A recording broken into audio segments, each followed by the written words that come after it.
السلام عليكم ورحمة الله وبركاته. معاكم محمود عمر، سيلز مانجر في شركة المدينة للتسويق والاستثمار العقاري بالرحاب ومدينتي. أنا الأول أول ما دخلت الشركة كنت سيلز، بعد كده الحمد لله ربنا كرمني وبقيت تيم ليدر في الشركة. حبيت أشترك مع الباشمهندس أحمد في البداية لاحتراف المبيعات العقارية، والحمد لله كان كورس مفيد جدا وكان ممتاز جدا. بعديها الحمد لله ربنا كرمني وبقيت سيلز مانجر وبقيت ماسك الفرع ومدير فرع الرحاب لشركة المدينة للتسويق والاستثمار العقاري. والحمد لله من بعديها كنت باخد مع الباشمهندس أحمد برضه اللي هو احتراف إدارة المبيعات. بجد الكورس كان ممتاز جدا جدا واستفدت منه كتير، وبجد انا برشح الكورس ده لاي حد خاصه في المبيعات. لازم تحضر كورس احتراف المبيعات، ازاي تقدر تطور من نفسك، تطور من كلامك، تطور من لسانك، تطور من تعاملك مع العميل اللي موجود في السوق حاليا بقى عميل مختلف عن زمان، محتاج ان انت تكلمه بطريقه جديده وباسلوب احسن واسلوب متطور جدا عن زمان. محتاج ان انت تسمع عميلك اكتر، تفهم منه اكتر، ازاي توفر له احتياجه اللي هو بيطلبه منك، ازاي ان انت ما تبقاش بتدي له اقتراحات بعيده تماما عن اللي هو طالبه. لازم تحدد هو عايز ايه بالظبط، ولازم تتكلم معاه بطريقه مختلفه. باشمهندس احمد خليفه بياخدك من البدايه خالص ازاي انت تكون عميل او تعامل العميل باسلوب كويس جدا لحد لما بتكلم العميل وتعمل معاه الميتنج وتمضي العقد بتاعك. بجد بيتكلم في كل جزئيه ممتاز جدا جدا، ودي الحمد لله بفضل الله حققت معايا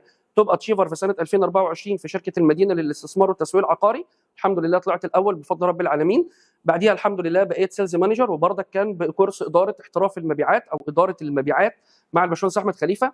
ودي انا انصح بيها اي حد سيلز دلوقتي، ان حضرتك ما ينفعش ترتقي وتبقى مدير الا لما تتعلم الاول الاداره كويسه جدا، لان انت ما تقدرش تدير التيم بتاعك او تتفوق بيه او تعدي بيه لبر الامان وتحقق منه نجاحات وتحقق منه فلوس كتيره جدا الا لما حضرتك تتدرب كويس جدا عشان تعرف تعامل ازاي فريقك، ازاي تطوره، ازاي تدربه، ازاي تعلمه المبيعات، ازاي تخليه يتكلم مع العميل، ازاي ينزل معاينته، ازاي ان هو يحدد طلب العميل. كل دي مهام اساسيه على المدير. قبل ما تبقى مدير لازم تتعلم الحاجات دي كويس جدا عشان الفريق بتاعك تبقى انت قدوه ليه وتقدر تنجح معاه. وانا انصحك لازم تحضر مع الباشمهندس احمد خليفه كورس احتراف المبيعات وكورس اداره المبيعات. وشكرا جدا جدا للباشمهندس احمد. السلام عليكم ورحمه الله وبركاته.